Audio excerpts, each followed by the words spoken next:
Madame, Monsieur, bonsoir. Au sommaire de ce journal du lundi 17 octobre, une marche blanche à Saint-Calais. Organisée par les représentants du personnel du centre hospitalier de Saint-Calais en hommage à un de leurs collègues qui a mis fin à ses jours en juillet dernier. Dans une lettre, il mettait en cause la direction de l'établissement et son mal-être au travail. Samedi, le congrès des maires a rassemblé plus de 1000 élus locaux à Coulennes. Beaucoup d'entre eux se sentent abandonnés par l'État. Et puis de la musique lyrique pour tous, c'est l'ambition de cette cantatrice sartoise. Diana Higby organise 2 conférences chantées sur le requiem de Mozart au quinconce des Jacobins. L'invité de l'info, c'est Michel Maillet, président de l'association Homogène, pour nous parler des actions de l'association de défense LGBT au Mans. Émotion et colère cet après-midi à Saint-Calais. Les représentants du personnel du centre hospitalier de Saint-Calais ont organisé une marche blanche en hommage au cadre de santé qui s'est suicidé début juillet. Par cet acte symbolique, ils souhaitent dénoncer la souffrance au travail dont ils se disent victimes, pour certains d'entre eux. Michael Texier. En tête de cortège, serrés les uns contre les autres, la famille de Franck, ce cadre de santé qui s'est suicidé cet été. Derrière, ils étaient environ 200 habitants de Saint-Calais, personnel soignant de l'hôpital, mais aussi d'établissements plus lointains comme Bessay-sur-Bray, Château-du-Loir ou encore Le Mans. Ils ont marché vers l'hôpital de la commune pour dire leur tristesse, leur peur, leurs inquiétudes et leur colère. Les injonctions paradoxales entre on se doit de bien traiter les personnes accueillies et de l'autre côté ne pas donner les moyens humains pour le faire, forcément qu'à un moment donné les collègues ne peuvent pas s'y retrouver. Toute l'humanité qui s'en va de l'hôpital et on a le sentiment, ce n'est pas qu'un sentiment d'ailleurs, qu'on maltraite le personnel. Mais au-delà de la souffrance au travail, les syndicats et représentants du personnel pointent la responsabilité de l'encadrement de l'hôpital dans cette affaire. Pour plaire à sa hiérarchie, ces nouveaux leitmotivs auraient dû être autoritarisme, économie, déshumanisation. Ne pouvant s'y résigner, comprenant son impuissance à changer le système ancré, il décidera de mettre fin à ses jours comme d'autres collègues de France en laissant un message « plus jamais ça ». Quelles sont les responsabilités réelles de l'hôpital? On devrait y voir plus clair dans quelques semaines, puisque l'IGAS, l'Inspection générale des affaires sociales, doit rendre son rapport d'enquête courant novembre. Des changements, Laure, pour le Mans FC. D'abord, un changement dans les statuts. Le conseil d'administration du Mans FC va voter ce lundi soir en Assemblée générale la création d'une SASP. Cette société anonyme sportive professionnelle permet à une équipe évoluant en CFA2 d'obtenir un agrément de la fédération.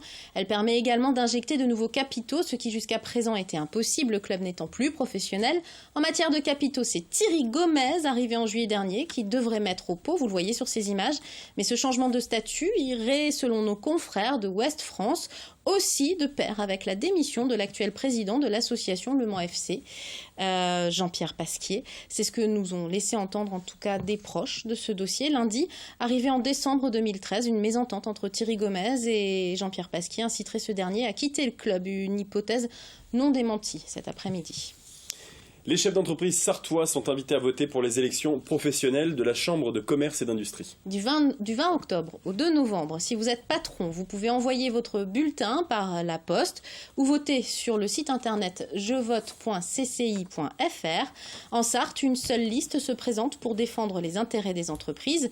Les jeux sont donc faits d'avance, mais le président sortant de la CCI, candidat à sa succession, veut rappeler aux dirigeants d'entreprise qu'ils ont tout intérêt à glisser malgré tout un bulletin dans l'urne. Je vous propose d'écouter Noël Peramayou rencontré ce lundi matin. Comme je suis candidat à ma succession et que j'ai déjà fait un travail sur la fin de mandat dernier, donc je me prête à l'action. Donc je crois que c'est intéressant au contraire d'avoir une liste d'impact et pouvoir travailler rapidement sur les sujets parce qu'il est temps. Alors, les grands sujets restent, si vous voulez, le fil rouge, c'est la formation pour le CCI du Mans, puisque nous formons 6 à 7 000 apprentis et ingénieurs par an, c'est la première chose. Et puis être très vigilant parce que la loi NOTRe va redistribuer les cartes au niveau du territoire. Vous savez que le département n'aura plus financièrement, Sarthe Développement n'aura plus que le tourisme. Et là, je crois, et j'ai écouté le président de région il n'y a pas longtemps, Bruno Retailleau, je crois que dans la redistribution des cartes, on a toute légitimité à accompagner justement cette redéfinition de la loi NOTRe.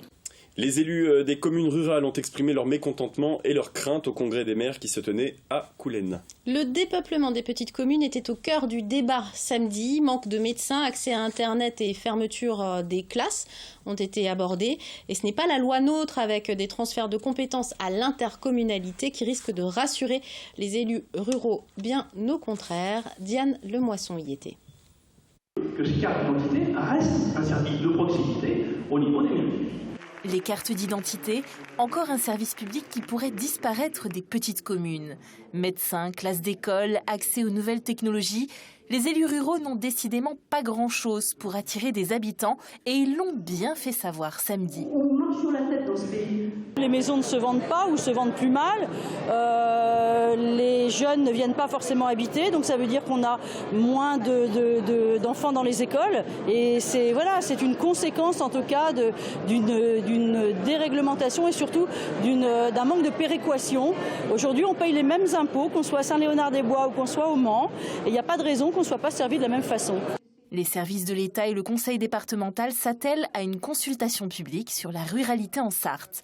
En attendant, l'intercommunalité pourrait être un début de solution. Dans les petites communes, il y a une demande aussi d'avoir des services équivalents à ceux des villes. Donc c'est une très bonne chose que la loi NOTRe, la dernière loi qui a été votée par le Parlement, ait permis de créer des intercommunalités de 15 000 habitants qui vont donner les moyens aux communes de pouvoir faire bénéficier de services culturels, scolaires, sportifs à leurs habitants. À condition que les petites communes aient là aussi leur mot à dire. À ce sujet, la préfète s'est montrée rassurante. Chaque commune sera représentée à l'échelle de la population qui y vit. Ça veut dire qu'il n'y a pas la grosse commune qui va tout diriger, qui a la minorité de blocage. Ça n'est pas ça. Il faut que les maires travaillent ensemble dans un système où, j'allais dire, un maire égale une voix. Qu'on soit le maire de la petite commune, qu'on soit le maire de la grande commune, si on décide de travailler ensemble, c'est pour s'écouter, c'est pour partager un projet. Travailler tous ensemble, main dans la main, une image d'Épinal qui peine à en convaincre certains. Plus de contraintes, plus de difficultés, moins de souplesse pour les élus. Et c'est vrai qu'aujourd'hui, et moins de représentation des petites communes. Aujourd'hui, on a besoin de tous être représentés. 1 millier d'élus étaient présents à ce 68e congrès. Et puis Stéphane Le Foll met en garde contre les baisses de dépenses publiques qui pourraient être fâcheuses pour les collectivités locales. En marge du congrès des maires, il a lancé cet appel aux candidats aux primaires de la droite, notamment Nicolas Sarkozy, Alain Juppé et François Fillon, qui annoncent un plan d'économie de 100 milliards entre 2017 et 2022 s'ils sont élus. On écoute Stéphane Le Foll. Il y a des propositions qui sont faites de baisse de dépenses publiques très importantes, à 100 milliards, voire un peu plus. Nous, on a dû faire 47 milliards d'économies de dépenses publiques sur les 4 ans. Là, et avec 45 ou 47 milliards d'économies, on voit les difficultés sur les dotations. Si on passe à 100 milliards, j'ai simplement prévenu. Après, chacun fait ce qu'il veut. Mais c'est facile de monter à l'échelle aujourd'hui. Faut-il que l'échelle soit là quand on va redescendre, hein? C'est ça que j'ai dit, petit message subliminal. Et il est l'heure d'accueillir l'invité de ce journal. Michel Maillet, bonjour. Bonjour. Vous êtes le président de l'association Homogène 72. Alors pour mes mots, si vous ne l'avez pas encore noté, si vous n'avez rien de mieux à faire ce lundi soir, je vous conseille de vous rendre au cinéaste qui organise une projection tout public du film documentaire Homo, la haine. À partir de 20h, on est d'accord. Cette projection sera bien sûr suivie d'un échange avec la salle, comme c'est toujours le cas au cinéaste.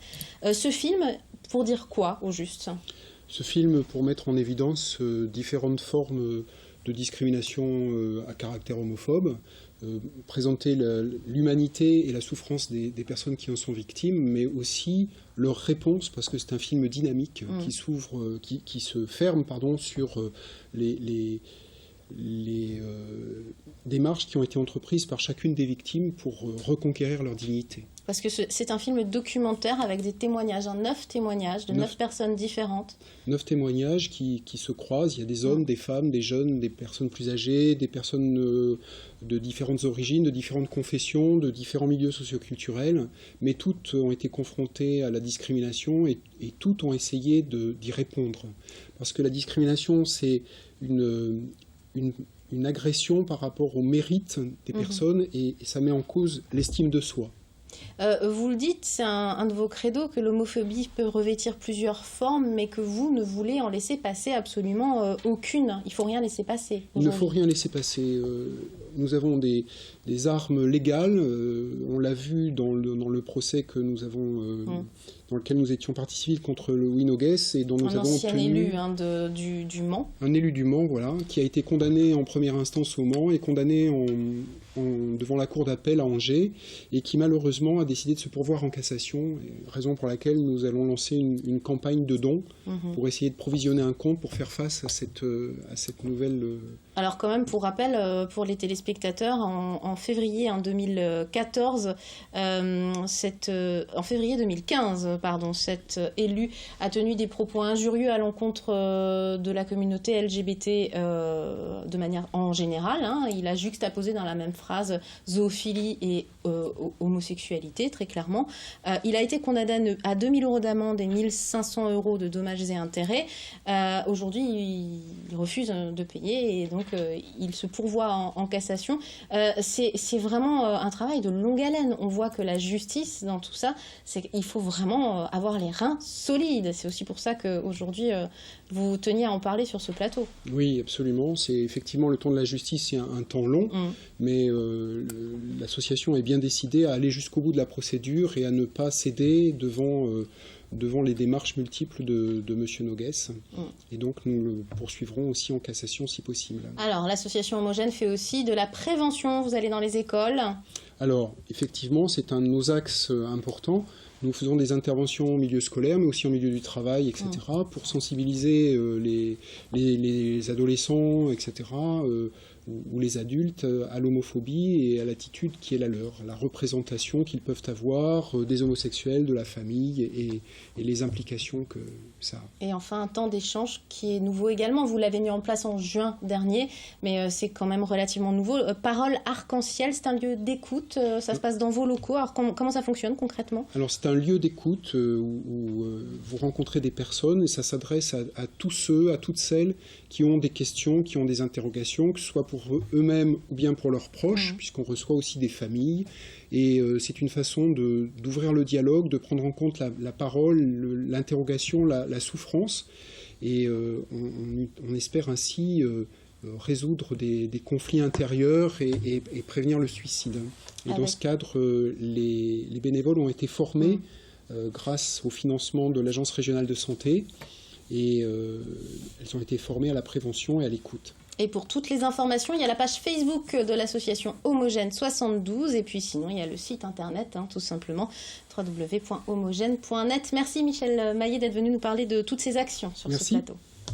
Elle souhaite mettre Mozart à la portée de tous. Après l'organisation du festival Musica Le Mans début juillet, la cantatrice Diana Higby continue son combat pour faire du lyrique une musique populaire. Elle organise 2 conférences gratuites et chantées mercredi à 16h et 20h au Quinconce des Jacobins sur la toute dernière œuvre du compositeur, le célèbre Requiem, découverte lors d'une répétition avec Mathias Hubert.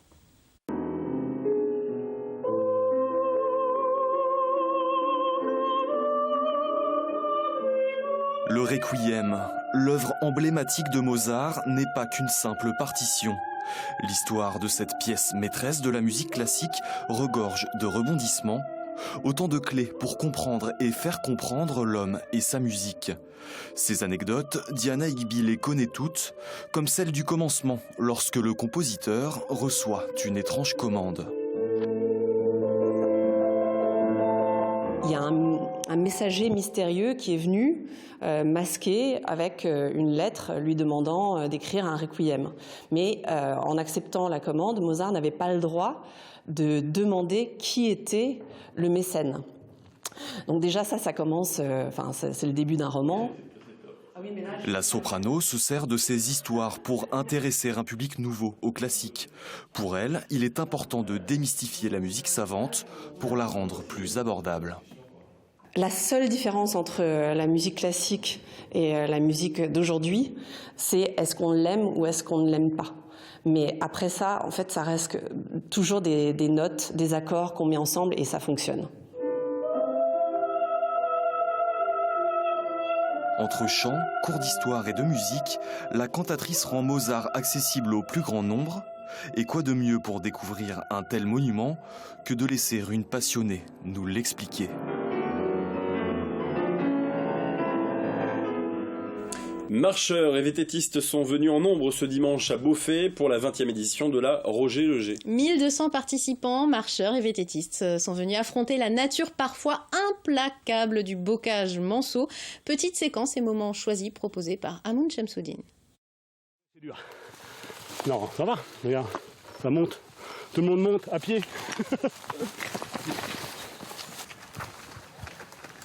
Oh putain. Ça,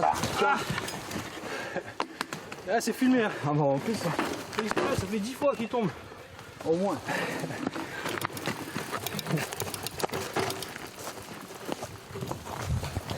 Voilà pour les courageux vététistes amateurs qui ont participé à cette course. Retrouvez les coulisses et les meilleurs moments, ainsi que beaucoup de bonne humeur dans l'émission Sport Week-end d'Hamoun Chamsoudine à partir de 19h sur notre antenne, Maxime. Voilà, ce sera juste après 18h15 et dans un instant c'est Face à la Rédac. Alors restez avec nous, merci.